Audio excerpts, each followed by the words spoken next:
Hello student, my name is Kamaldeep Singh nature और हमारा जो आज का टॉपिक है वो है पार्ट 14। हमारे पास एग्जांपल चल रही है basis and dimension of chapter. ठीक है, सो आज एक इंटरेस्टिंग एग्जांपल होगी, तो मैं बताना चाहता हूँ this is the first example आज की, और एक सिमिलर इसका आपको होमवर्क मिलेगा, सो इसको ध्यान से देखना।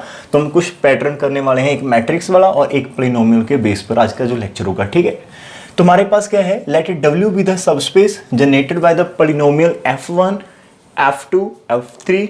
हमने find the basis and dimension of W करनी है, तो हमारे पास क्या है, W बी द सबस्पेस है जनरेटेड बाय द पॉलिनोमियल। तो ये एक ऐसी सबस्पेस है जो जनरेट हो रही है by the polynomial F1 F2 F3। तो जहां पर आपको आइडिया लेना पड़ेगा कि आपकी वेक्टर स्पेस कैसी होगी। तो वेक्टर स्पेस हमारे पास ऐसी होगी जिसकी डिग्री कितनी होगी, 3 होगी। That contain all the polynomials of degree 3। But जहां पर हमारे पास जो W सब स्पेस है वो सिर्फ और सिर्फ 3 पॉलिनोमियल से जनरेट हो रही है हमारे पास। तो हमने इसकी फाइंड करनी है बेसिस एंड डायमेंशन। तो कैसे करेंगे, एक प्यारी सी स्माइल के साथ इसको स्टार्ट करते हैं। कुछ लाइनें हमने जहां पर की है, आप इन्हीं लाइन्स को कॉपी कर सकते हैं नेक्स्ट एग्जाम्पल के लिए जो आपने होमवर्क करना है। तो स्टार्ट करते हैं, हमें गिवन क्या दिया हुआ है। द गिवन सबस्पेस जो हमारे पास है वो जनरेट हो रही है by the polynomial F1 F2 F3। That is जो चीज पॉलिनोमियल से माय डियर जनरेट हो रही है, तो पॉलिनोमियल में असल में है क्या, आप जहां पर देखिए ये T3 है, ये T2 है, ये T है और ये 1 है। तो ये एक बेसिस आपके पास एलिमेंट होता है जब आप 3 डिग्री की पॉलिनोमियल लिखते हैं और जब आप सारी की सारी पॉलिनोमियल लिखते हो, तो दिस द बेसिस एलिमेंट होता है T3 T square T plus 1, जो बेसिस होती है आपके पास, जो उस डिग्री की हमारे पास पॉलिनोमियल होती है, जो भी आपके पास वेक्टर स्पेस होगी उसका ये क्या होता है, जनरल इसकी बेसिस है। जनरल बेसिस की मैं बात कर रहा हूँ हमारे पास। और हमने क्या करना है, जहां पर आप देखें सारी चीज तो हमारे पास सेम है, T3 T स्क्वायर T1। जहां पर भी आपके पास T3 T स्क्वायर T और 1 है, जहां पर भी T स्क्वायर T हमारे पास वो सेम एक चीज फैक्टर। तो चेंज कौन हो रहा है हमारे पास, चेंज इनके क्या हो रहे हैं, जो इनके कोफिशिएंट है वो जहां पर चेंज हो रहे हैं, कोफिशिएंट जहां पर चेंज हो रहे हैं, कोफिशिएंट जहां पर चेंज हो रहे हैं। हमें पता है कि जब हम किसी भी पॉलिनोमियल को लिखते हैं उसकी बेसिस के एलिमेंट में, लाइक आपके पास दिस इज द बेसिस, और दिस इज अवर पॉलिनोमियल, और मैंने बोला था कि T3 T square T and जो 1 है वो हमारे पास जो जनरल बेसिस होती है वेक्टर स्पेस की उसकी है। ठीक है, और हम जब किसी भी पॉलिनोमियल को एक्सप्रेस करते हैं as a linear combination of the basis element, तो जो हम कोएफिशिएंट यूज करते हैं माय डियर, उनको बोलते हैं coordinate vectors of the given polynomial. तो इसका कोऑर्डिनेट वेक्टर क्या है, इसका कोऑर्डिनेटर वेक्टर क्या है, इसका कोऑर्डिनेटर वेक्टर क्या है। एक्चुअल में ये जो पॉलिनोमियल 1 2 एंड 3 ये कोऑर्डिनेट वेक्टर जो हमारे पास गिवन है उनके ऊपर डिपेंड करती है। इसका मीनिंग जो भी आपके पास सबस्पेस आप जनरेट कर रहे हो इन 3 पॉलिनोमियल से, वो एक्चुअल में किसके ऊपर डिपेंड करेगी, that is the 3 coordinate vectors जो इनको फॉर्म कर रहे हैं। तो हमारा जो सारे का सारा ध्यान था अभी पॉलिनोमियल के ऊपर, वो अभी शिफ्ट करने वाले हैं हम किसके ऊपर, कोऑर्डिनेट वेक्टर्स के ऊपर। तो the given subspace generated by the polynomial F1 F2 F3, इसका मीनिंग क्या होगा, that is it is generated by the coordinate vectors किसके, F1 F2 F3। तो इसके जो तीनों के कोऑर्डिनेट वेक्टर आप उनके ऊपर काम करेंगे, उनकी लीनियर कॉम्बिनेशन जो हमारे पास है, जो वो हमारे पास पूरे का पूरा जनरेट कर पाएंगे, that is our vector space subspace होगी। अभी कोऑर्डिनेट वेक्टर्स की बात करें तो वो है कि अक्सर में वो हम कैसे लिखते हैं, जब भी आप कोऑर्डिनेट वेक्टर लिखते हो तो उसकी रिप्रेजेंटेशन होती है F1 के, आप जहां पर एक मैट्रिक्स टाइप बना लेते हो बॉक्स, और ठीक है, और इधर आपने क्या करना है, जो भी हमारे पास पॉलिनोमियल है उसके कोएफिशिएंट लिखने हैं। तो हमारे पास फर्स्ट क्या आते हैं, 1 2 -2 एंड 1 देख सकते हैं। सेकेंड का हमारे पास कोऑर्डिनेट वेक्टर है 1 3 -1 एंड 4 है। थर्ड का हमारे पास कोऑर्डिनेट वेक्टर कितना है, 2 1 -7 -7। तो अभी हमारे पास 3 कोऑर्डिनेटर वेक्टर्स है।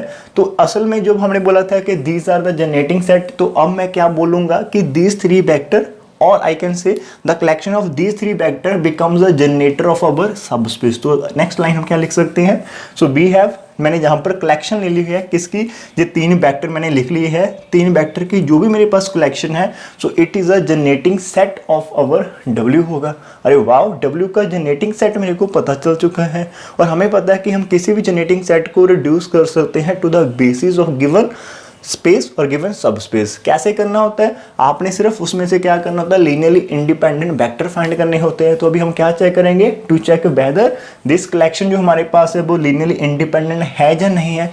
और वो हम कैसे चेक करेंगे, 3 वेक्टर्स है, इसको आप देखिए, दिस इज द 3 वेक्टर्स। हमने क्या करना है, 3 वेक्टर की मैट्रिक्स फॉर्म करनी है and reduce it to the echelon form. तो नेक्स्ट लाइन क्या होगी हमारे पास, फॉर दिस कंसीडर मैट्रिक्स हम ए करेंगे जिसकी रोज हम क्या लेने वाले हैं, आर द अबव 3 वेक्टर्स। तो हमने उसको रिड्यूस करना इनटू द एक्लेन फॉर्म। तो मैंने ए मैट्रिक्स फॉर्म कर ली, यहाँ पर 3 वेक्टर्स हमने लिख लिए है। सिंपल से ऑपरेशन आप लगा सकते हो, जहाँ पर माइनस कर दिया है as it R2 minus R1, यहाँ पर R3 को हमने माइनस कर दिया 2 इंटू R1, ऐसी एक मैट्रिक्स फॉर्म हो जाएगी। और यहाँ पर ध्यान से देखिए, इसको 3 से मल्टीप्लाई करेंगे, ऐड करेंगे, खत्म हो जाएगा। तो एक ऑपरेशन के साथ हमारे पास ऐसी मैट्रिक्स तक हम पहुंच जाएंगे जिसकी एक पूरी की पूरी जो हमारे पास क्या है, 0 हो चुकी है रो। इसका मीनिंग क्या है, जो हमें 3 वेक्टर जनरेट कर रहे थे उनमें से एक वेक्टर तो क्या निकला, जो हमारे पास पहले से वेक्टर है उनका लीनियर कॉम्बिनेशन निकला। इसका मीनिंग इनमें से 3 रो में से एक रो क्या निकली, जो पहले से 2 प्रीसीडिंग है उनकी ऊपर डिपेंड कर रही है। तो डिपेंडिंग को आप खत्म कर दो, जो बचेगा आपके पास लीनियरली इंडिपेंडेंट बचेगा। तो हमारे पास जो 2 नॉन जीरो रो बचती है एक्लेन फॉर्म में, वो हमारे पास लीनियरली इंडिपेंडेंट होती है। और उन्हीं की कलेक्शन जब हम लेंगे, this is the genetic set because it is a similar, तो ये भी जेनेटिक सेट होगा because similar it is also a generating set. तो नेक्स्ट आप लिखेंगे, जिसको आप जस्ट पॉज करें, लिख ले। इसी के साथ हम इसको कवर करेंगे और साथ में जो आपका होमवर्क है वो भी साथ में क्वेश्चन ले लेंगे, ताकि हमारा फुल कंसेप्ट हो जाएगा पॉलिनोमियल की तरह। ठीक है, तो जैसे हमारे पास माय डियर्स वो मैट्रिक्स बनी थी जिसमें सिर्फ 2 नॉन जीरो रो थी और थर्ड जीरो हमारे पास रो क्या थी, 0 0 थी। उसके बाद वाली लाइन हमारे पास कैसे होती है, that is this the non zero rows of echelon form of A form a basis. हमें पता है कि जो भी हमारे पास मैट्रिक्स है, अब वो जनरेटर तो है लेकिन जो उसके अंदर वेक्टर है वो लीनियरली इंडिपेंडेंट है। और जब आपके पास जनरेटर और लीनियरली इंडिपेंडेंट कलेक्शन होती है तो उसी कलेक्शन को हम क्या बोलते हैं, basis of the given subspace. तो हमारे पास लाइन होगी, the non zero row of echelon form of A forms the basis of the subspace generated by the above coordinate vector. असल में वो क्या था, कोऑर्डिनेट वेक्टर थी और 2 कोऑर्डिनेट वेक्टर हमारे पास बच गए थे। उन 2 कोऑर्डिनेट वेक्टर के साथ ही हमारे पास क्या होगा, बेसिस फॉर्म होगी गिवन सबस्पेस की, दैट इज 1 2 -2 1, एक बचा था और एक था 0 1 1 3। So this 2 coordinate vector form a basis of W। और यदि हमारे पास कोऑर्डिनेट वेक्टर है तो इसके विद रिस्पेक्ट टू जो हमारे पास पॉलिनोमियल्स होगी वो हमारी क्या होगी, बेसिस ऑफ द W होगी, बिकॉज हमने पॉलिनोमियल की फॉर्म में आंसर करना है। तो इसके विद रिस्पेक्ट टू पॉलिनोमियल क्या होगी हमारे पास, तो हम कैसे चलते हैं, जहां पर मैक्सिमम ऑर्डर हम जहां पर लिखते हैं, t3 से मल्टीप्लाई कर दो, t स्क्वायर से, t स्क्वायर कांस्टेंट हमारे पास एज इट है।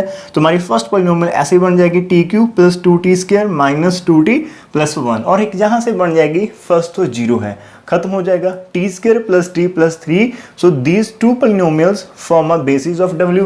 बिकॉज 2 पॉलिनोमियल बना रही है हमारे पास बेसिस, तो डिमेंशन ऑफ W कितनी होगी माय डियर, हमारे पास 2 हो जाएगी। So dimension of W is 2। So this is the solve out. हमने यही फाइंड करना था, basis and dimension of W, जो कि जनरेट हो रही है बाय द 3 पॉलिनोमियल्स। एक क्वेश्चन आपके लिए हमारे पास, लेट W द सबस्पेस आपके पास सिमिलर है, आपने ऐसे ही कर लेना, इसको आज ही कर लेना, F1 F2 F3 F4, ये 4 पॉलिनोमियल से जनरेट होने वाली आपके पास क्या है, W सबस्पेस है। और यहाँ पर फिर से आपने क्या फाइंड करना है, बेसिस एंड डिमेंशन आपने फाइंड करनी है, किसकी, स्पेस की। ठीक है, तो ध्यान से करना, वही लाइन आप यूज कर सकते हैं। तो अभी हम करते हैं एक मैट्रिक्स वाला कंसेप्ट यहाँ पर कर लेते हैं उसको भी। ठीक है, सेकेंड एग्जाम्पल क्या है, एक मैट्रिक्स के ऊपर हम करने वाले हैं कि let be with the vector space of 2x2 matrices. आपके पास जितनी भी 2x2 मैट्रिसेस हैं ओवर रियल नंबर्स, ठीक है, आप सारे के सारे फॉर्म कर सकते हो, that is our given vector space. And W भी द सबस्पेस है जो कि generated by these 4 vectors, these 4 2x2 matrices, जहां पर it is the collection of all 4x4 or 2x2 matrices है। लेकिन उनमें से यदि आप कोई 4 पिक करते हो तो वो चारों आपस में लीनियर कॉम्बिनेशन के साथ आपके W को जनरेट करने वाली है। हमने W का फाइंड करना, basis and dimension of W हमने फाइंड करनी है। देखिए आपके पास ये 4 मैट्रिसेस है, जो स्पैनिंग सेट तो है, क्या जो लीनियरली इंडिपेंडेंट है। तो हम कैसे करते हैं, जब भी हमने लास्ट एग्जांपल की थी उसके अंदर भी हमने पॉलिनोमियल को क्या कर दिया था, कोऑर्डिनेट वेक्टर तक ले गए थे। ठीक है, हम देखेंगे कि ये मैट्रिक्स खुद कैसे लिखी गई है, तो हर एक मैट्रिक्स, तो उसके बाद हमने क्या करना, मैट्रिक्स को रिड्यूस कर देना इनटू कोऑर्डिनेट वेक्टर्स, और कोऑर्डिनेट वेक्टर्स में से हमने फाइंड कर लेने कि कौन कौन से लीनियरली इंडिपेंडेंट है, और उन्हीं लीनियरली इंडिपेंडेंट कोऑर्डिनेट वेक्टर से फिर से मैट्रिक्स फॉर्म करेंगे। दोज मैट्रिक्स हमारी क्या होगी, that is collection of those matrices will form the basis of given हमारे पास जो सबस्पेस होगी। जो हमारी आउटलाइन है कि हमने करना क्या है। अब देखते हैं लिखते हैं कैसे हैं।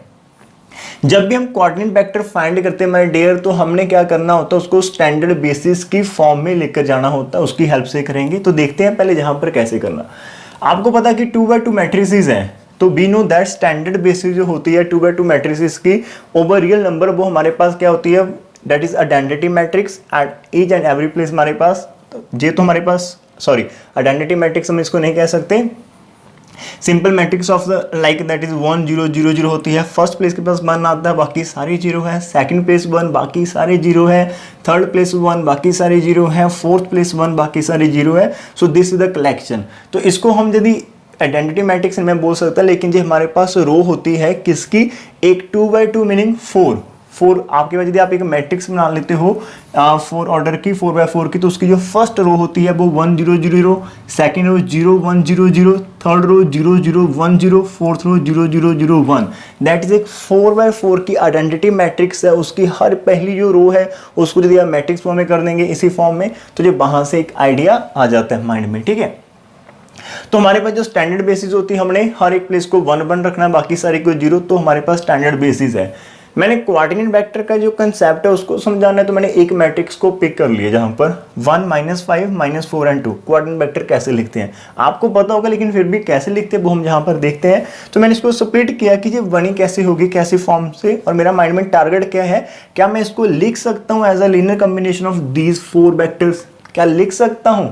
जैसे मैं आइडिया लिख सकता हूं, बिकॉज आपके पास यदि बेसिस है तो ऑब्वियसली इन चारों की लीनियर कॉम्बिनेशन आपके हर एक 2x2 मैट्रिक्स को जनरेट करेगी। तो ये भी तो उन्हीं का एक पार्ट है, लेकिन फिर हम जहां पर देखते हैं, तो यहाँ पर आके फर्स्ट है तो इसको 1 रखे, बाकी 3 एंट्रीज को 0 कर दें। इसको कंजर्व रखे, बाकी 3 एंट्रीज को 0 कर दे। -4 को एज इट रखे, बाकी सारे 0 कर दें। 2 को एज इट रखे, बाकी सारी को 0 कर दे।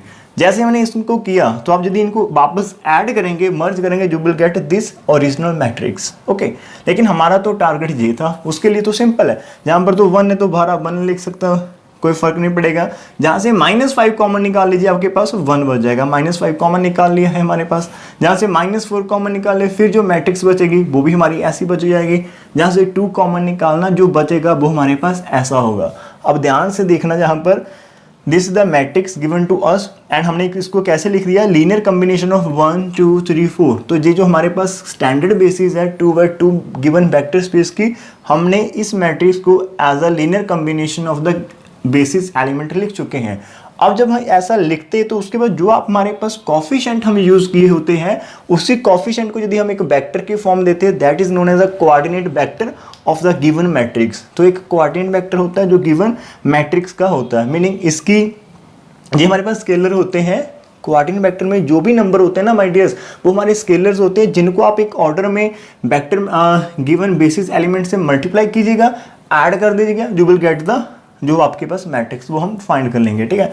तो इसी तरह से आपने देखा होगा कि जब हमारे पास स्टैंडर्ड बेसिस है तब कोई प्रॉब्लम नहीं आती। जब स्टैंडर्ड बेसिस होती है तब उसके जो एलिमेंट्स होते हैं 1 सेकेंड -5 -4 एंड 2, वही एलिमेंट उसके कोऑर्डिनेट वेक्टर होते हैं। तो मैं जहां पर रिपीट कर देता हूं, जब स्टैंडर्ड बेसिस तब तो सेम होगा, यदि बेसिस आपके पास कोई और होगी तब हमें जहां पर दिक्कत आ गई, तब आप उसको एज इट नहीं लिख सकते, तब वो चेंज करने के चांसेस होते हैं, ठीक है। फिलहाल के लिए हम ऐसे चलते हैं। तो हमारे पास कोऑर्डिनेट वेक्टर है जो इस मैट्रिक्स का, वो क्या आ चुका है, किसके with respect to, relative to the given जो हमारी बेसिस है।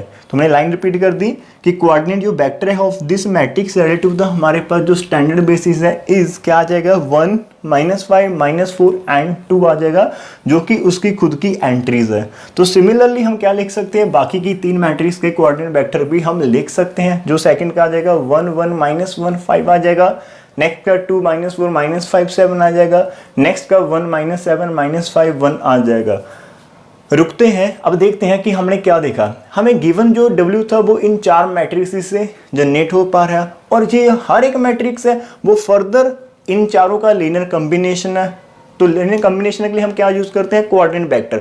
तो एक तरह से यदि हम इस कोऑर्डिनेट वेक्टर को आप थोड़ा सा चेंज कर देंगे, आपकी ये मैट्रिक्स चेंज हो जाएगी, मीन जहां पर कुछ और हो सकता था, ठीक है। तो ये सारी की सारी गेम जो है जो इस मैट्रिक्स की है, जब हमारे पास स्टैंडर्ड बेसिस है, तो सारी की सारी गेम किसके ऊपर डिपेंड करेगी, आपके कोऑर्डिनेट वेक्टर के ऊपर। तो इसका मीनिंग यदि ये 4 मैट्रिक्स आपकी सबस्पेस को जनरेट करे थे, अब जो 4 कोऑर्डिनेट वेक्टर है वो उसको जनरेट करेंगे। ठीक है, तो 4 वेक्टर हमारे पास गिवन सबस्पेस को जनरेट करेंगे और हमें पता कि this is the generating set और we can reduce it to the basis set of the given subspace. कैसे? तो इसको हम फॉर्म करेंगे, एक्लेन फॉर्म में लेकर जाएंगे। जहां तक पॉज करें और लिख ले, फिर हम इसको खत्म करते हैं। तो उसके बाद हमने क्या करना माय डियर्स, तो हमने जो हमारे पास 4 वेक्टर्स आ चुके हैं कोऑर्डिनेट वेक्टर्स, उनको क्या करना है, एक मैट्रिक्स में लिख लेना और रिड्यूस करेंगे इनटू एक्लेन फॉर्म। तो वेक्टर कौन से थे? 1 -5 -4 2 था, 1 1 -1 5 था, 2 -4 -5 7 था, 1 -7 -1 था, 5 and 1 था। ठीक है, तो वैसे ही ऑपरेशन है वो आप खुद भी कर सकते हो, जहां पर मैंने लिखे भी है, और आप इसको पॉज कर लो, पॉज करके आप इनको खुद लिख पाएंगे। ठीक है, जहां पर अपने ऑपरेशन यूज कर लेने हैं, आप उसके बाद हमारा चीज आ जाएगा। ठीक है, होप सो कि आप जहां से लेकर जहां तक खुद कर लीजिएगा, और मैंने अभी बोला कि आप इसको पॉज कर ले और उतना जो फिर आप अपना आंसर इससे मैच कर पाएंगे। ठीक है, तो ये सारे ऑपरेशन करने के बाद हम जहां तक पहुंचेंगे, सारा रिप्लेसमेंट कर दिया, इसको भी 3 माइनस थे तो हमने प्लस -1 से मल्टीप्लाई करके प्लस की रो बना ली। अभी हमारे पास ये 4 कोऑर्डिनेट वेक्टर क्या थे? स्पैनिंग सेट थे। सिमिलर है तो जे भी होगा, जे भी होगा, जे भी होगा और जे भी होगा। इसका मीनिंग क्या, हमने क्या किया अभी तक, हमारे पास this is the spanning set. अभी हमारा जो स्पैनिंग सेट हो चुका है, जहां पर 2 रो आपके पास थी डिपेंडेंट, इसी कारण वो 0 हो चुकी है। अब इसमें जो 2 नॉन जीरो रो बचेगी वो लीनियरली इंडिपेंडेंट होगी, and this is the echelon form of A. तो therefore we know that non zero rows of A क्या बना कर सकती है, फॉर्म अ बेसिस किसकी, सबस्पेस की, जो कि generated by the these 2 non zero coordinate vectors. तो हमारे पास कोऑर्डिनेट वेक्टर्स है, और यदि हमारे पास कोऑर्डिनेट वेक्टर है तो हम इनको मैट्रिक्स, इस कोऑर्डिनेट वेक्टर से कौन सी मैट्रिक्स जनरेट होगी, मैंने बोला था कि पहले भी कि आप इनको फर्स्ट को फर्स्ट बेसिस एलिमेंट से मल्टीप्लाई कर दो, सेकंड को सेकंड से कर दो, थर्ड को थर्ड से कर दो, फोर्थ को फोर्थ से, किसके, बेसिस एलिमेंट के साथ। और जब आप मल्टीप्लाई करके ऐड करोगे you will get a matrix, and that matrix is equal to this. Same हम जहां पर करेंगे, तो यदि हमारे पास 2 कोऑर्डिनेट वेक्टर आपको क्या करे हैं, हमारे पास जनरेटिंग सेट भी और लीनियर इंडिपेंडेंट भी है, फॉर्म ऑफ बेसिस। तो देयरफॉर कॉरेस्पॉन्डिंग दिस 2 मैट्रिसेस हमारे पास क्या होगी, form of basis of our subspace होगी, बिकॉज 2 मैट्रिसेस है आउट ऑफ 4। तो हमारे पास क्या है, डायमेंशन ऑफ W कितनी है, 2 है। तो जहां पर आप इसको पॉज करें और लिख सकते हैं। और जो थर्ड एग्जाम्पल बहुत ही बेहतरीन है और एग्जाम के लिए काफी इंपॉर्टेंट है और काफी इजी होने वाली है, और काफी इजी है वैसे जहां पर। ठीक है, तो इसको डिस्कस करते हैं। क्या है हमारे पास, find the basis and solution space S of the following system of linear equation. तो हमारे पास 3 इक्वेशन है, जिसमें आपके पास अननोन कितने हैं, 5 है। नंबर ऑफ इक्वेशन कितनी है हमारे पास, 3 है। हमने फाइंड क्या करना, सॉल्यूशन स्पेस फाइंड करनी है, मतलब basis and solution space S. तो हमने बेसिस फाइंड करनी है, सॉल्यूशन स्पेस एस की हम फाइंड करने वाले हैं। ठीक है, और सॉल्यूशन स्पेस का मीनिंग क्या होगा, हमने वैल्यूज फाइंड करनी, x, y, z, s and t की वैल्यूज फाइंड करनी है जो इनको सब्स्टिट्यूट करे। और अब जहां पर देखिए एक चीज बताना, इसका सॉल्यूशन यूनिक तो नहीं आएगा ना, बिकॉज आपको पता है कि आपके पास नंबर ऑफ इक्वेशंस कितनी है, 3, लेकिन नंबर ऑफ वेरिएबल अननोन कितने हैं, 5। जब हमारे पास number of unknown greater than the number of equation होते तो ऑब्वियसली आपके पास इनफाइनाइट मैनी सॉल्यूशन आते हैं। इसका मीनिंग क्या होगा, सॉल्यूशन स्पेस जो हमारे पास एस होगी उसमें तो आपके पास इनफाइनाइट वेक्टर्स होंगे। वेक्टर बोले तो हमारा जो 1 2 3 4 5 का जो भी हम सेट लेंगे उसको एक वेक्टर के फॉर्म में हम ले लेंगे सॉल्यूशन को। ठीक है, तो हमारे पास तो ऐसे बहुत सारे इनफाइनाइट वेक्टर्स होंगे जो इनको सेटिस्फाई करेंगे। तो हमने वही सॉल्यूशन स्पेस फाइंड करनी है, तो हमने वो इनफाइनाइट वेक्टर्स नहीं लिखेंगे, हम उनकी बेसिस लिख लेंगे। मीनिंग वो जितने भी सॉल्यूशन आएंगे उनमें से हम कोई 3, कोई जो भी हमारे पास होगा, कोई हमारे काम के होंगे, हम 3 कह सकते हैं। जैसे हम 3 कह सकते हैं, जो हम देखेंगे कितना हमारे पास लीनियरली इंडिपेंडेंट आते हैं वो कलेक्शन उठाएंगे। तो जाओ तो आप पूरी का पूरा सॉल्यूशन स्पेस लिख दो, जाओ उसके विद रिस्पेक्ट टू उसकी बेसिस लिख लो। दोनों का एक ही मीनिंग होता है, क्योंकि बेसिस हमें सारे का सारा सॉल्यूशन स्पेस प्रोवाइड करवा देगी आपस में लीनियर कॉम्बिनेशन के साथ। तो जो हमारा आउटलाइन था, करना कैसे स्टार्ट है, +2 का ये काम है, सिंपल सा है। लीनियर इक्वेशन हमें दी होगी तो आपने एग्जाम में बैठने के बाद करना क्या है, इसको लिख लेना है ax = b की फॉर्म में। ए आपकी क्या होती है, कोफिशिएंट मैट्रिक्स होती है, बी एक्स आपका क्या होता है, अननोन की कॉलम मैट्रिक्स होती, बी आपका क्या होता है, जिस साइड वाले राइट साइड की 0 0 हमारे पास आ जाएगी। सबसे पहला काम क्या है, स्टेप आप माइंड में सेट करना है, इसको आपने लिखना है ax = v की फॉर्म के बाद। उसके बाद आपने अपना सारे का सारा फोकस कर देना a के ऊपर, और a को आपने क्या करना है, एक्लेन फॉर्म में रिड्यूस कर देना है। ठीक है, तो a मैंने यहाँ पर लिखी हुई है, आपने रिड्यूस इट इनटू एक्लेन फॉर्म। तो उसके लिए यहाँ पर 1 तो मैंने R2 माइनस R1 कर दिया, एक R3 माइनस 2 इंटू R1 कर दिया, ऐसा कुछ फॉर्म हो जाएगा। फिर से मेरे पास जहाँ पर एक्लन फॉर्म के लिए आपको 1 के नीचे 0 चाहिए, तो मैंने 3 से मल्टीप्लाई करके ऐड करवा देना, तो मेरे पास ऐसा कुछ बचा। देखने को लगता था कि हमारे पास यहाँ पर 3 वेक्टर्स है, लेकिन जब हमने देखा तो एक हमारी जो इक्वेशन है जहाँ पर वो तो लीनियरली क्या कह सकते हैं, डिपेंड करके रिमेनिंग ऑफ द 2। फिर से सुनिए, हमारे पास स्टार्टिंग में 3 इक्वेशन दी हुई थी, जैसे हमने कोएफिशिएंट मैट्रिक्स उसकी जनरेट की, उसके बाद हमने उसको जो फॉर्म किया एक्लेन फॉर्म के लिए, तो हमारे पास एक रो 0 होगी। इसका मीनिंग क्या है, एक इक्वेशन तो लीनियरली डिपेंडेंट थी, तो हमारे पास एक्चुअल में लीनियरली इंडिपेंडेंट सिर्फ 2 ही इक्वेशन थी। इक्वेशन हमारे पास सिर्फ 2 थी। आप जहां पर पहले इसको लिखिए, आगे मैं इसको हर एक पॉइंट को बहुत ही क्लैरिटी के साथ अपनी ओर से अपना बेस्ट देने वाला हूं। सबसे पहले जहां पर आप इसको पॉज करिए और लिख दें। इसके बाद हमने क्या करना है, जो हमारे पास इक्वेशन आ चुके हैं ना, देखिए ध्यान से, जो हमारी ए थी this is similar to A and this is similar to B, हमने इसी मैट्रिक्स को उठाना है, x के साथ मल्टीप्लाई कर देना, इज इक्वल टू b कर देना। तो हम नेक्स्ट क्या करेंगे, हमने रिड्यूस करना है मैट्रिक्स फॉर्म टू इनटू। पहले हमने इक्वेशन को मैट्रिक्स फॉर्म में लाइक कराए, अब हम एक्लेन फॉर्म करने के बाद उसको जहां पर सब्स्टिट्यूट कर देंगे और वापस इक्वेशन की फॉर्म में चले जाएंगे, बिकॉज हमारा मेन टारगेट तो यही है कि हमने X Y Z S T की वैल्यूज फाइंड करनी है, तो उसको हमने एंटर करवाना है। तो जहां तक आप लिख, हमने क्या करना है, मैंने बोला था कि हमने सिस्टम को रिड्यूस करना है इनटू इक्वेशन फॉर्म, तो वही मैं लिखने वाला हूं जहां पर the given system of equation reduces to. आपके पास जो भी वहां पर हमारे पास मैट्रिक्स बनी थी, मैंने वो मैट्रिक्स लिखी हुई है जो एक्लेन फॉर्म की थी, साथ में कैपिटल एक्स लिखा हुआ इज इक्वल टू बी है। मल्टीप्लाई कर दीजिए, जैसे आप फर्स्ट रो को करेंगे तो आपके पास फर्स्ट इक्वेशन फॉर्म हो जाएगी। ऐसे ही हमारे पास 1 into X plus 2 into Y minus 2 into Z plus 2 into S minus T is equal to 0 number 1। And ऐसे अब जो सेकंड को करेंगे तो आपके पास x के साथ तो 0 होगा, y के साथ 0 होगा, तो वो स्टार्ट होगी z plus S minus T is equal to 0 1 and 2 जहां पर हो जाएगी। अब जहां पर देखने एक पाइवोट एलिमेंट आपको पता होगा, this is our pivot element, that is इसके विद रिस्पेक्ट टू x हमारा आ रहा है, और जो सेकंड पाइवोट एलिमेंट है वो किसको रिप्रेजेंट करता है, z को।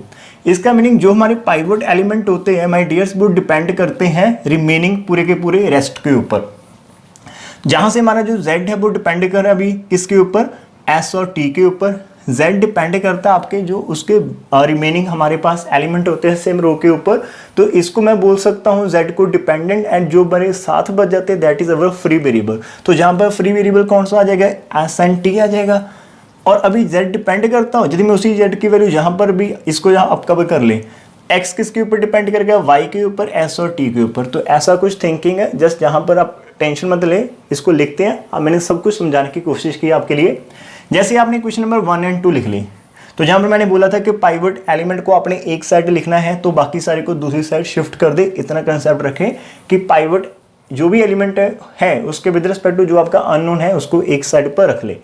तो इक्वेशन नंबर 2 में से मेरा जो z है उसको मैंने एक साइड रख लिया, तो उसकी वैल्यू कितनी आ रही है वो किसके ऊपर डिपेंड करेगा, इन दोनों के ऊपर, that is z is equal to minus S plus T, mark it as equation number 3।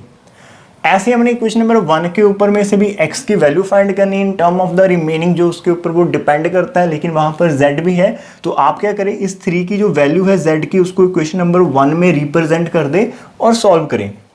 मैंने लिखा है कि put 3 in 1 and be get, ध्यान से करना, जहां पर माइनस 2 इंटू जेड की जस्ट वैल्यू पुट करनी s और t के टर्म में। अब इन सारी ब्रैकेट्स को आप ओपन कर लेना ध्यान के साथ। तो हमारा जो x में से z अभी खत्म हो जाएगा। मैंने बोला था कि x डिपेंड करेगा y, s और t के ऊपर, ठीक है, बिकॉज आपका जो z है वो भी डिपेंड करता है s और t के ऊपर, इसलिए उसकी वैल्यू पुट करेंगे, वो आप अपने आप में से जहां पर डिसअपियर हो जाएगा, ठीक है।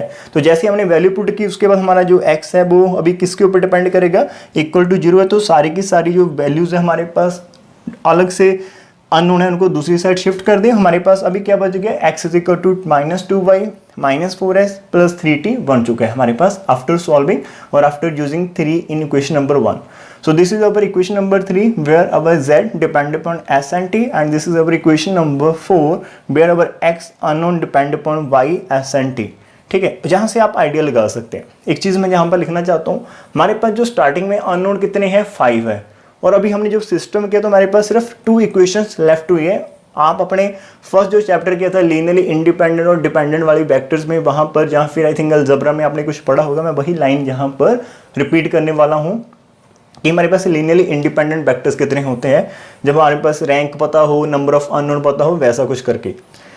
We have 5 unknowns and left with only 2 equations. हमारे पास 2 ही इक्वेशन बची है, तो therefore we have 5 minus 2 that is 3 linearly independent solution ही जहाँ पर आएंगे। एक लाइन होती है that's a linearly independent vectors होती है, तो वही लीनियरली इंडिपेंडेंट वेक्टर ही हमारे सॉल्यूशन होंगे। बाकी सारे के सारे सॉल्यूशन इसके ऊपर डिपेंड करेंगे। मैंने बोला था आपको माय डियर्स कि जो हमारे पास गिवन सिस्टम है वहां पर 5 इक्वेशन है, स्टार्टिंग में सिर्फ 3 हमारे पास इक्वेशन थी, तो मैंने बोला था कि इसके इनफाइनाइट मैनी सॉल्यूशन आएंगे।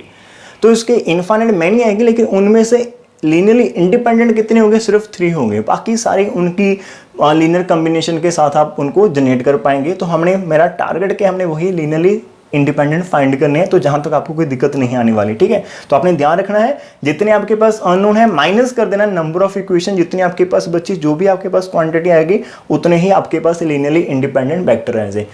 आगे चलते ही थोड़ा सा और एक्सप्लेन करते हैं। हमने जहां पर देखा क्या, आपका x किसके ऊपर डिपेंड करता है, बाई एस एंड टी के ऊपर, और आपका z भी इसी के ऊपर डिपेंड करता है, जहां पर आप y को एंटर करवा सकते हो 0 इंटू वाई करके, ठीक है। तो माइनस एस प्लस टी, तो आप z को ऐसे भी लिख सकते हैं। और यदि ऐसा नहीं पता चले तो फिर आप क्या करें, आप जहां पर x को, जो हमारा पाइवोट एलिमेंट है उसको आप राउंड कर ले, जो आपके पास बच जाएगा, जहां पर आपका y बचा, s बचा, t मीन इसको तो आप छोड़ दो, ठीक है, पूरी की पूरी को। तो हमारे पास बचा क्या, y बचा, s बचा और t बचा। So these 3 are our free variables, तो यही हमें लीनियरली इंडिपेंडेंट की और लेकर जाएंगे। So here we have y, s and t are linearly, these are the free unknown कह सकते हैं आप इनको, फ्री वेरिएबल भी कह सकते हैं, एंड जो हमारा x और z है वो इनके ऊपर डिपेंड करता है। अभी आंसर कैसे फाइंड करना, आपकी बुक में पता नहीं कैसे किया है, लेकिन this is also one of the method कि आप इससे फाइंड कर पाएंगे, और मेरी यकीन मानिए इससे आप कभी भी रॉन्ग नहीं जाएंगे, ठीक है। जब भी आपके पास 3 वेरिएबल्स आ चुके हैं फ्री, एक ऑर्डर में आपने सेट किया, इक्वेशन नंबर 3 एंड 4 मेरे पास है, हमारा मेन टारगेट क्या है कि हमें सोल्यूशन फाइंड करना है। तो हमने x, y, z, s, t की वैल्यूज फाइंड करनी है एक वेक्टर की फॉर्म में, ठीक है। तो आप क्या कीजिए, सबसे पहले इसको 1 कर ले, इसको 0 एंड इसको 0 कर ले, फिर आप इसको 0 कर ले, 1 कर ले, 0 कर ले, फिर आप 0 0 1 कर ले। 3 ही बोला था मैंने, 3 लीनियर इंडिपेंडेंट आएंगे, तो एक बार 1 0 0, एक बार 0 1 0, एक बार 0 0 1 असाइन करें, और उसके साथ आप x जहां पर z को फाइंड करें। तो कैसे करेंगे, फर्स्ट टाइम हम y को 1 लेंगे, s को 0 एंड t को 0। ये जो वैल्यूज आ रही है इनको आप 3 एंड 4 में पुट कर दें। जैसे आप पुट करेंगे तो आपके पास x की वैल्यू आ जाएगी, जैसे हमने जहां पर पुट किया y को 1, तो -2 हो जाएगा, ये दोनों 0 है, तो x कितना आ जाएगा, -2 आ जाएगा। जहां पर पुट करें क्वेश्चन नंबर 3 में, किसको पुट करना, y को 1 करना, अभी y के ऑप्शन तो 0 है, तो ये सारे का सारा 0 हो जाएगा। तो हमारे पास x -2 है, z 0 है, y 1 है, s 0 है, t 0, 5 1 है, 5 की 5 को वैल्यूज मिल चुकी है, आप इसको एज अ सोल्यूशन लेकर चल सकते हैं। तो वी हैव दिस -2, y की वैल्यू 1, z की वैल्यू 0, s की वैल्यू 0 और t की value 0, this is our linearly independent है। एक चीज और बताना चाहता हूँ, मैंने 1 0 0 लिया, आप इसको 2 0 0 भी ले सकते हैं, 3 0 0 भी ले सकते हैं, लेकिन हम 1 इसलिए करते हैं बिकॉज जो आपने बाकी फाइंड करने होते हैं, जैसे आपने 2 फाइंड करना है ना, उसको आप जस्ट इसका डबल कर दे, मीन आपको जस्ट आप जो भी आपके पास वेक्टर आप उसको 2 से मल्टीप्लाई कर दें, आपका वही आंसर आएगा। यदि आप यहाँ पर 3 असाइन करते हैं तो आप जो 1 से फाइंड किया उसको 3 से मल्टीप्लाई कर दीजिए, आपका वही सेम आएगा। तो हम यूनिटी को प्रेफर करते हैं बिकॉज 1 को मल्टीप्लाई करना as compare to any other element multiply करने से काफ़ी आसान होता है। तो हमारा 1 आ जाएगा, उसके बाद फिर आप क्या करेंगे, y को 0 लेंगे, s को 1 लेंगे, t को 0 लेंगे, फिर से आपने क्या करना है, जहां पर पुट करना है क्वेश्चन नंबर 4 में, जैसे देखिए जहां पर करेंगे s को 1, तो हमारा जस्ट x कितना आएगा, -4, ये दोनों तो 0 हो जाएंगे। s को 1 पुट करेंगे तो z आपका कितना आ जाएगा, -1, फिर से वेक्टर की फॉर्म में लिख लें, x -4 है, y 0 है, z -1 है, आपके पास s 1 है 0, तो हमारा लीनियरली इंडिपेंडेंट आ जाएगा। लास्ट वाला आप खुद कर लेंगे, खुद, ठीक है, खुद कर लेना, y 0 s 0 t 1, तो इसको ध्यान से पुट करना है क्वेश्चन नंबर 3 एंड 4, वहां से आपके पास x 3 आ जाएगा, y 1 आ जाएगा, वेक्टर की फॉर्म में लिख देना। तो मैंने बोला था 3 लीनियरली इंडिपेंडेंट आएंगे, तो यही हमारे पास लीनियरली इंडिपेंडेंट है। यदि किसी को थोड़ा भी डाउट है कि ये लीनियरली इंडिपेंडेंट है या नहीं, तो आप क्या करना, इसको a के साथ, इसको b के साथ, इसको c के साथ मल्टीप्लाई करके इक्वल टू 0 कर देना, वहां से a b c की वैल्यू फाइंड करना, you will definitely get a b c equal to 0, ठीक है। सो हमारे पास सोल्यूशन, तो हमने क्या किया, हमने basis of solution space find कर ली, बिकॉज जो भी हमने तीन फाइंड किए हैं लीनियरली इंडिपेंडेंट, आप इनकी डिफरेंट डिफरेंट मल्टीप्लिकेशन ले सकते हैं, डिफरेंट डिफरेंट लीनियर कॉम्बिनेशन ले सकते हैं, you will gate each and every solution of this particular system. That is हमारे पास पूरे का पूरा सोल्यूशन स्पेस इन तीन ही से तैयार हो सकती है। तो हमारे पास जो बेसिस होगी उसमें आप ये तीन वेक्टर लिख दो, वो हमारी बेसिस होगी, ठीक है। So basis of S meaning solution space, हमारा जो फर्स्ट वेक्टर है, सेकंड वेक्टर जो हमारे पास जो भी यहाँ से आएगा, ठीक है, मैंने अंडरलाइन किया हुआ है 1, 2 एंड 3। तो this is the collection which is known as the basis of our S solution space and dimension कितनी आएगी इसकी 3 आएगी।